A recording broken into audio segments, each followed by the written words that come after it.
Batong-bato raw sa pagsasaka si Edwin nito lang Pebrero sa bayan ng Lopez sa Quezon.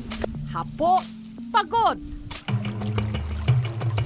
Nung bigla siyang may nakita sa sapa na isang misteryosong bato. Pauwi na ako. Dumaan ako ngayon sa Kalaan. Nung ako nainitan sa Kalaan, sinumusong ako ng sapa. Ngayon, pagka nakita ko ito.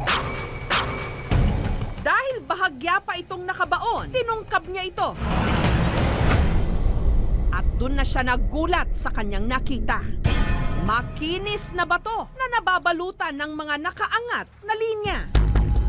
Tumitimbang ng halos 25 kilo. Kala ko nga ako, yung bahay ng pagong. Sabi ko ako, ba't naman kako bato? Imposible kako to. Ano pa to ako? Gawa ako ng tao o nilalang? Kaya ko siya naisipan dalahin. Nung una, may nakalawit pa raw ditong buntot. Nung makuha ko yan, nakaganyan siya, hinuhugasan ko. Nung makuha ko, nalaglag na ganyan. Meron ko akong siyang buntot. Itong ulo, na itong buntot. O, tama magkatapatan siya. O.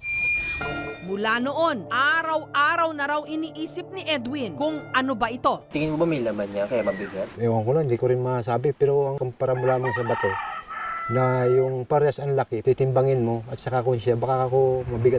Hanggang may nakapagsabi na marker o palatandaan daw ito sa isang nakatagong yaman.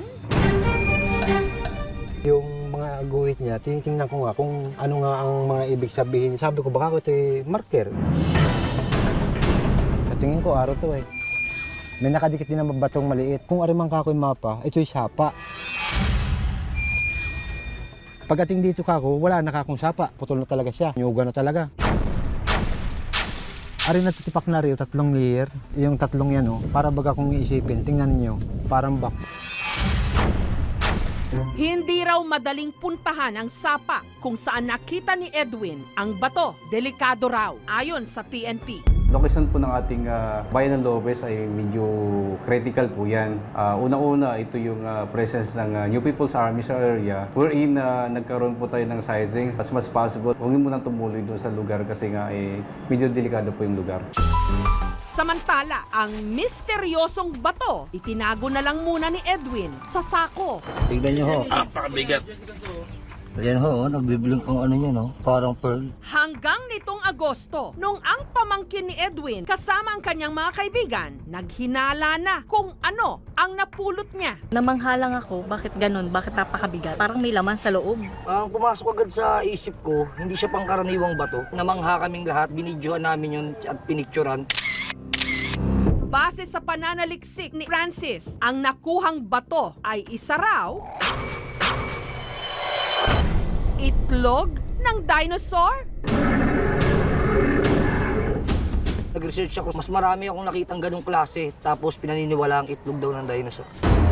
Parang hugis bagong na may korte-korte sa gitna ng mga line. Oh, malaking tulong sa kanila yon para maahon sila sa kahirapan kung sakaling may value.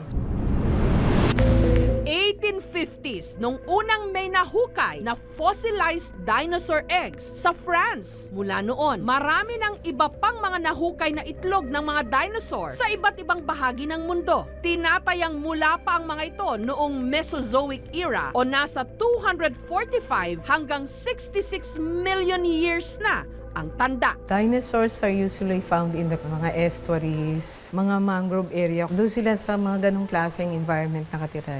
Doon na may possibility na may makakuha kang dinosaur eggs. Ang dinosaur eggs na ibibenta sa mga museum at art collectors mula $400 to $1,500 kada piraso o 20 to 70,000 pesos. Ang mga nangongolekta ng fossils, not only dinosaur fossils, but interested in history of nature, history of the earth. Depende po sa type of preservation. The older the fossil, the more expensive it is. Pero teka muna, itlog nga ba talaga ito ng dinosaur? Aksidenteng natagpuan ni Edwin sa isang sapa sa bayan ng Lopez sa Quezon ang isang misteryosong bato na iniisip niyang baka itlog ng dinosaur. Para magkaalaman na, mula Lopez, sinamahan ng aming team si Edwin sa MGB o Mines and Geosciences Bureau para ipasuri ito. Gusto na malalaman kung anong bato to. Para nga siyang turtle shell na bato. Meron siya mga cracks. Pwede po ba nang i-test natin?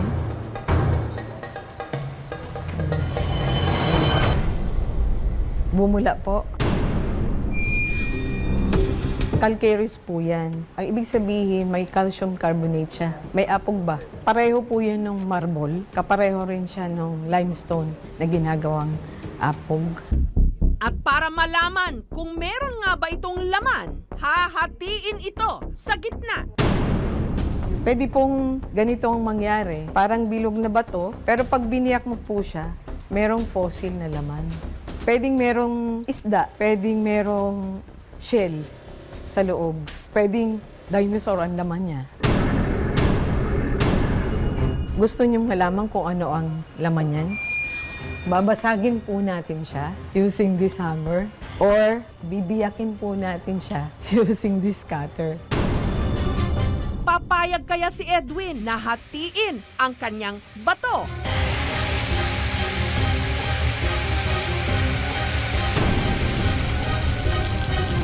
Hindi ko pabibiyak dahil masasayang naman. Maganda ko ang dekorasyon eh. Bagamat hindi nahati ang bato na hawak ni Edwin, sigurado ang mga tiga MGB na hindi ito itlog ng dinosaur o mapa. Bagamat milyon-milyong taon daw bago ito nabuo. Ang batong ito ay septarian concretion.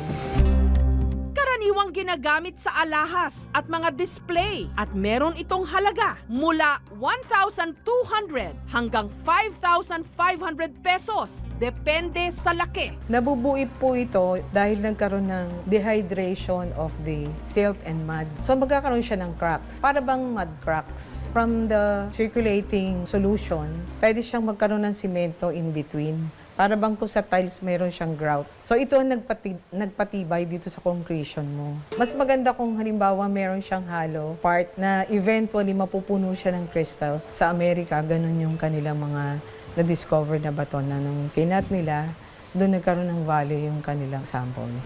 Paglilinaw pa ni Dr. Yolanda Aguilar, Dinosaurs are usually found in the continents. And the Philippines is not a continent. But we're expecting to find marine dinosaurs in the Philippines. Kasi nung time po na Mesozoic time, the whole Philippines was still under the sea.